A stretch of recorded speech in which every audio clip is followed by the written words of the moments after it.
नमस्कार बंधुरा आमी आज के तोमादेरके एकटा हालका कातला माछेर झोल बानिये देखाबो। तो देखो आमी एखाने किन्तु इनग्रेडियेंट्सের नामगुलो डेसक्रिपशने दिए दिएछि। कातला माछेर झोल बानानोर जोन्नो आमी एखाने 4 पिस कातला माछ निয়েছি। माछगुलोके आमी भालो करे नुन हलुद माखिये निচ্ছি। एबार आमी ग्यासटा জ্বালিয়ে নিলাম। कड़ाई गरम হয়ে গেছে। गरम कड़ाई आमी সরষের তেল ঢেলে দিচ্ছি। তেলটা ভালো করে গরম হয়ে যাওয়ার পর আমি এক এক করে কাতলা মাছগুলো তেলে ছেড়ে দিচ্ছি। মাছগুলোকে কিন্তু আমি একটু লালচে করে ভাজবো। তো মাছগুলোকে আমি এপিট ওপিট করে ভালো করে ভেজে নিচ্ছি। মাছগুলো আমার ভাজা হয়ে গেছে। এবার এই মাছ ভাজার তেলেই আমি সাদা জিরে ফোড়ন দিচ্ছি। এবার এক এক করে আমি আলুগুলো ছেড়ে দিচ্ছি। আমি এখানে 6 টুকরো আলু নিয়েছি, তোমরা বেশিও নিতে পারো। যেহেতু আমার মাছ অল্প তাই আমি আলুর পরিমাণটা অল্পই রেখেছি।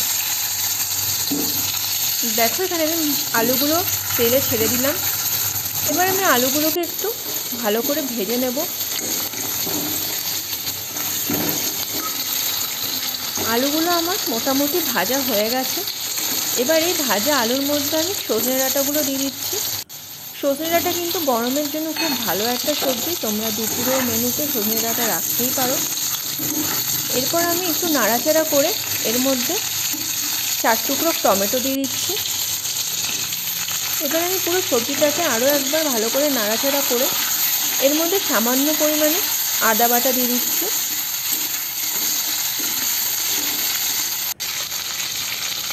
আদা বাটা দিয়ে দেওয়ার পর সবজিটাকে আমি আরেকটু নাড়াচাড়া করে নেব। তারপর এর মধ্যে আমি পরিমাণ মতন হলুদ গুঁড়ো দিয়ে দিচ্ছি, লঙ্কার গুঁড়ো দিয়ে দিচ্ছি। তোমরা যদি লঙ্কার গুঁড়োকে অ্যাভয়েড করো তাহলে সেক্ষেত্রে তোমরা কাশ্মীরি রেড চিলি পাউডার বা কাঁচা লঙ্কা বাটাও দিতে পারো। এবার আমি স্বাদ মতন লবণ দিয়ে দিচ্ছি। এবার আমি পুরো মশলাটাকে ভালো করে কষিয়ে নিচ্ছি। কষানো হয়ে গেলে আমি এর মধ্যে পরিমাণ মতন জল দিয়ে দেবো। তোমরা ঝোল রাখার পরিমাণেই জলটা দেবে।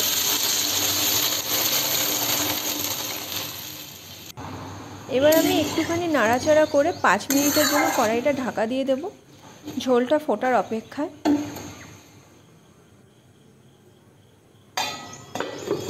5 মিনিট কিন্তু আমাদের হয়ে গেছে। দেখো আমাদের ঝোলটাও ফুটে এসছে। এরপর আমরা এই ঝোলের মধ্যে এক এক করে মাছগুলোকে দিয়ে দেব। মাছগুলোকে দিয়ে দেওয়ার পর আমরা একটু মাছগুলোকে নাড়াচাড়া করে নেব। তারপর কড়াইটা আবার ঢাকা দিয়ে দেবো 10 মিনিটের জন্য। 10 মিনিট হয়ে গেছে। দেখো আমাদের মাছের ঝোল একদম রেডি। আমি ঝোলটা এবার সার্ভ করে নেব। তোমাদের যদি এই ভিডিওটা ভালো থাকে অবশ্যই একটা লাইক করো, শেয়ার করো আর সাবস্ক্রাইব করে দিও।